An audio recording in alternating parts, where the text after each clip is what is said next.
Hello and welcome to this edition of Dr. K's Psychobabble, where we're going to be talking about a not new, but newer than regular intelligence. We're going to talk about emotional intelligence. That is one of the concepts that's sort of on the forefront of positive psychology, the movement within the field of psychology to be not so much spending certainly spending as much time looking at abnormal psych and the things that go wrong, but also looking at the things that go right and studying healthy, functional, successful people.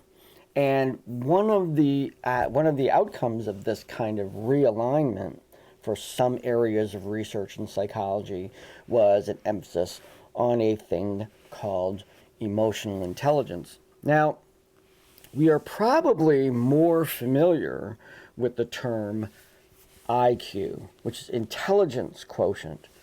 And intelligence quotient is a very old term within psychology. It actually arises from early testing by Alfred Binet in France. He was brought on to develop a test to determine which children going into the French public schools would benefit from regular education versus special education. Incidentally, he also hired Jean Piaget to crunch some numbers for him when he was standardizing his test, and that's kind of how Piaget got his start in the world of psychology. But back to Binet.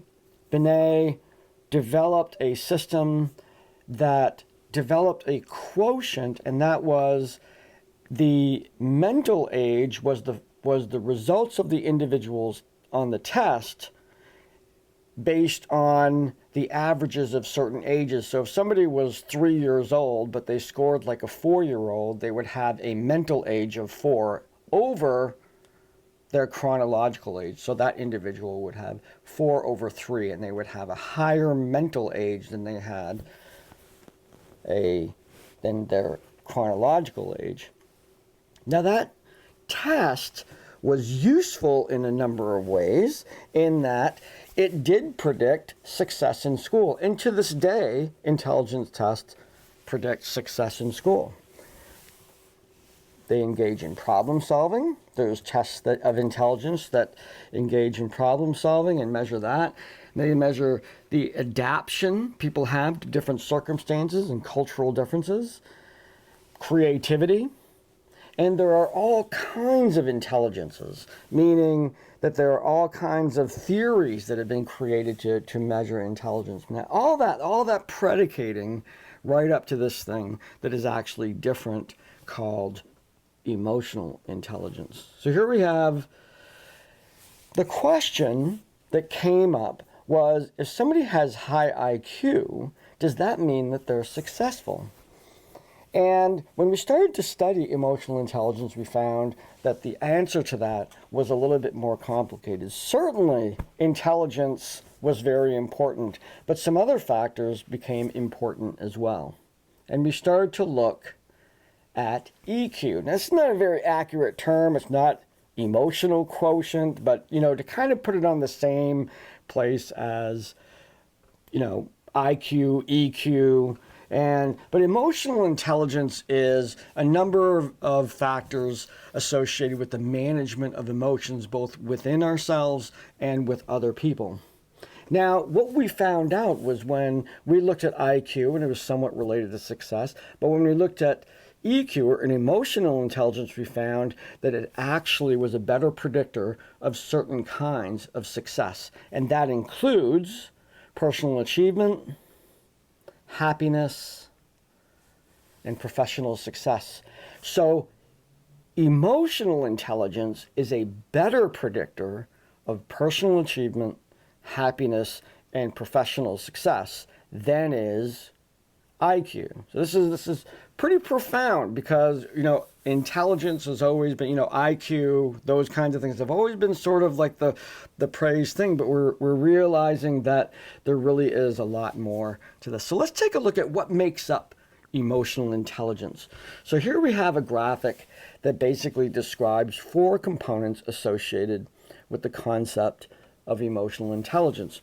First, we have to understand emotions. We have to understand them in terms of what they are in us, how they move us, how they move other people, how the expression of emotions changes the behaviors of other people, and how their emotions impact their motivations and their state of being and whatnot. It's understanding the importance of emotions in our lives, within ourselves and in others with whom we're interacting.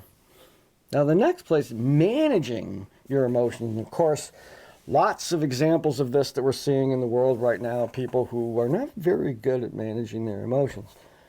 So managing emotions means that you're able within yourself to identify when you are feeling things, compartmentalize those when it's appropriate, and maintain emotional control over yourself. So if you're in an interview and the winger question comes around, the person with low emotional intelligence might stutter on that. They might really struggle. They might become emotional. They might, feel that they're going to fail. The person with high emotional intelligence can set those things aside, remain in the moment, and maybe process that stuff later at a more appropriate time.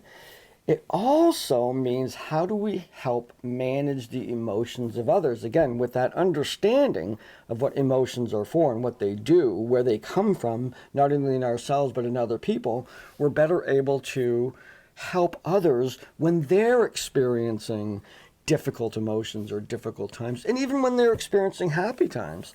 Somebody has done something successful and it's your coworker, and you recognize that getting additional praise makes people feel even better. You may go over to them and say, hey, that was a great job. And you're really engaged in emotional intelligence because you're helping that individual emphasize and focus on the moment of that happiness of their success. So the next item here is perceiving emotions and accurately labeling them. And again, we speak of this in terms of internal and external. What am I feeling? What's going on? I feel like I'm mad, but maybe I'm really scared. Or I'm scared, but really I'm mad.